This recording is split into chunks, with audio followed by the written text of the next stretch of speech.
Situé à quelques pas du centre-ville, entre des immeubles collectifs des années 60, des lotissements pavillonnaires et un parc sportif, l'opération Innova, livrée en 2011, est le fruit d'une collaboration entre le bailleur social Silène et les architectes Lacaton et Vassal. Il livre ici 53 logements répartis sur 3 bâtiments R+2, en poursuivant l'expérience d'un habitat généreux, offrant un maximum d'espace à vivre pour un niveau de loyer identique à un logement traditionnel. La visite s'agrémente de la découverte d'un logement grâce à la gentillesse d'une locataire qui nous ouvre spontanément sa porte. Il faut dire que nous ne sommes pas les premiers qu'elle voit déambuler sur ce site. C'est un T4 ? Nous, c'est un T4. Ouais. En tout, ça fait 160 avec tous les extérieurs. Il y a le balcon, il y a un balcon aussi de l'autre côté, il y a un autre balcon là. Vous pouvez ouvrir si vous voulez dehors. Et du coup, à l'intérieur, 108. En vraiment habitable sur les extérieurs. On est à 550, toutes charges comprises. La structure métallique des constructions laisse entrer la lumière par le biais de larges baies vitrées dans un espace traversant non cloisonné. Le principe de l'adjonction d'un jardin d'hiver à chaque logement, équipé de rideaux d'ombrage et de parois en polycarbonate, augmente la surface à vivre et régule les apports thermiques. En fait, chacun et tout le monde arrive à le gérer bien. Chacun Il y en a apprend. beaucoup qui jouent le jeu. Ah oui, ouais, ça sert surtout pour se cacher. En fait, les gens, ils les mettent tous pour se cacher, ce qui fait que l'hiver, à la base, il faut les laisser ouverts dès qu'il y a du soleil, parce qu'en fait, ça chauffe le jardin d'hiver. Oui. Et on n'a pas besoin d'utiliser le chauffage. Ah oui, d'accord. Parce qu'il est vraiment, on sent vraiment la température ambiante chaude. Oui. Du coup, ça nous chauffe l'appartement. Ah oui, tout à fait. Mais tous les gens, les laissent fermer, en fait, parce qu'on est 3-4 appartements peut-être à jouer le jeu. Qu'est-ce que vous en avez pensé? Moi j'ai trouvé que c'est très bien comme aménagement, mais je suis quand même sceptique sur la qualité de la construction et le vieillissement de cette construction. Je ne suis pas sûre que dans le temps ça tienne. Moi c'est quelque chose que j'ai jamais vu. Ça me rappelle un peu la base sous-marine là, avec du béton. J'ai trouvé l'espace intérieur très grand, agréable. Je pense que dans ma commune je ne pourrais pas faire ce genre d'investissement. Par contre, il y a des idées à prendre quand même. Et je réfléchirai. Mais la dame qui nous a accueillis était vraiment vraie.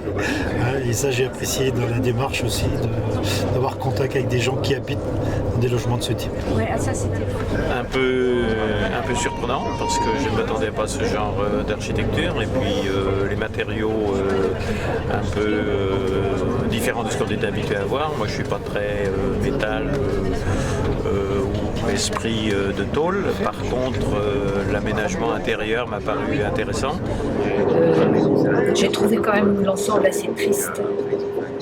On n'est pas très habitué à cela, surtout je suis aussi dans une commune littorale où il y a un certain patrimoine, souvent des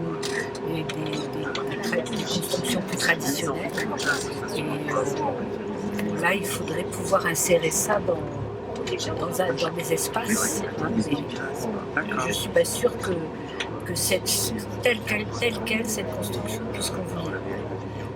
C'est aussi une expérience, et comme toutes les expériences, il faut qu'elle fasse ses preuves. Et il faudra vraiment voir quel sera dans le long terme ce qu'on peut en tirer. En termes d'efficacité énergétique en particulier. Parce que la notion de surface supplémentaire pour les logements, c'est intéressant, on est toujours dans un espace contraint avec le logement social. Et là on voit qu'on donne un peu de liberté, un peu plus de moyens et je trouve ça bien pour les familles. Après, c'est plus la gestion thermique. Après le matériau, on en pense ce qu'on veut, pourquoi pas après tout. Pourquoi pas. Moi ça me gêne pas en tant que matériau. Sur la durée, il faut regarder aussi comment ça va se gérer.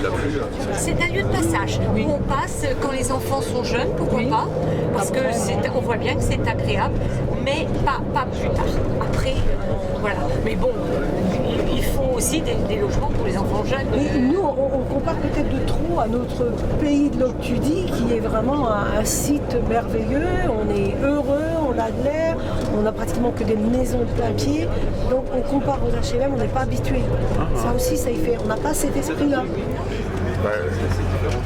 On a vu un projet de logements sociaux, on n'a pas vu un projet de centre-bourg ou de quartier. On a vu une architecture différente, effectivement, c'est intéressant de voir une architecture différente, qu'on peut utiliser d'autres matériaux, qu'on peut faire des espaces autrement. Mais la question que je me pose, c'est qu'aujourd'hui, est-ce que ce sont les bons matériaux qui ont été utilisés ici? Voyons qu'on utilise beaucoup de métal, beaucoup de béton, beaucoup de matières plastiques, et qu'on n'utilise pas de matériaux biosourcés, qu'on ne se pose pas la question des énergies renouvelables. Donc c'est en ce sens que ça me paraît un peu décalé, même si effectivement ça apporte un regard nouveau sur la forme, c'est bien, ça ouvre les esprits, mais je crois qu'il faut aller plus loin maintenant et avoir le même regard sur les questions de matériaux, les questions d'énergie et du vivre ensemble.